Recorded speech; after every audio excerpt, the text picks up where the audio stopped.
I'd like to pay my respect to the traditional custodians of the land we gather upon, a phrase we've all heard often in our lives.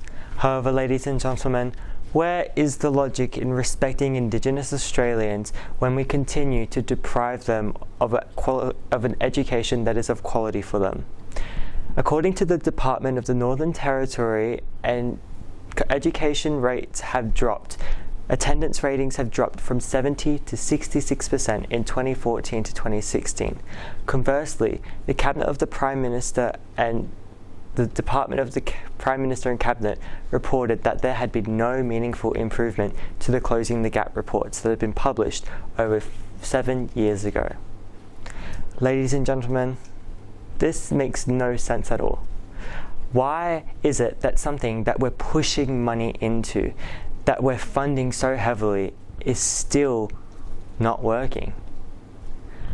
I have a story. I have a story of a person. This person is very close to me, and I see them on a daily basis. I look at them and I just feel pity. I feel sorry. This person has been deprived of a quality education since the beginning of their childhood. They were systematically categorized when they entered primary school, and ever since then, ever since that moment of enrollment, ever since that box was ticked, they've been seen as a reject. They had been seen as someone that can't strive, that can't achieve as well as other peers. And so no effort was put into them. The effects that they had in primary school carried on to high school, where they were immediately put in behavioural programs with no reason. This person may not even come across as Indigenous because it's hard to tell just by a skin colour. But ladies and gentlemen, it was tragic, and that effect still continues to go with them daily. That effect has not only impacted their home life, not only their school life, but it's continued to impact them at home, in the workforce, in the greater community.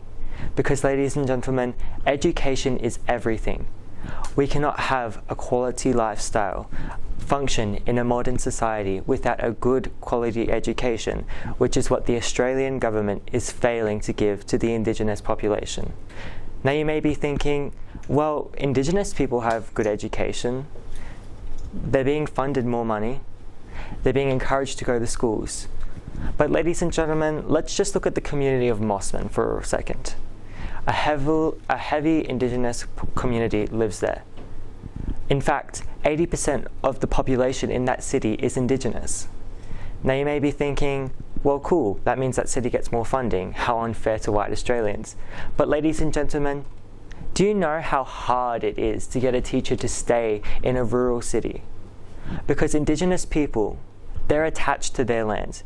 They don't want to move to a big city to achieve great things. They're one at home. They're one with their people.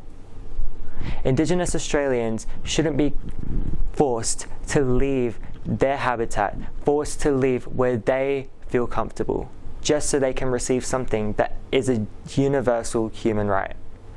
Education is so fundamentally important to society, and it's never been more evident.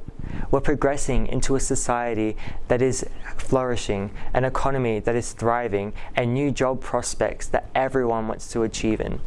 So why do we keep depriving Indigenous people of this right? The Australian government needs to stand up.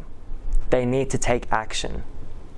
They need to listen to the people, the traditional inhabitants of this land.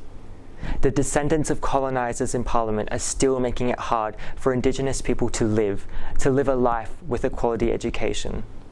Ladies and gentlemen, I don't want to be part of society that did nothing for the Indigenous population. I don't want to be a part of society that just let the government essentially kill off an entire population of people, the world's oldest people. I don't want to have to say sorry again. But I am sorry, because I have to be, because our government fails to be.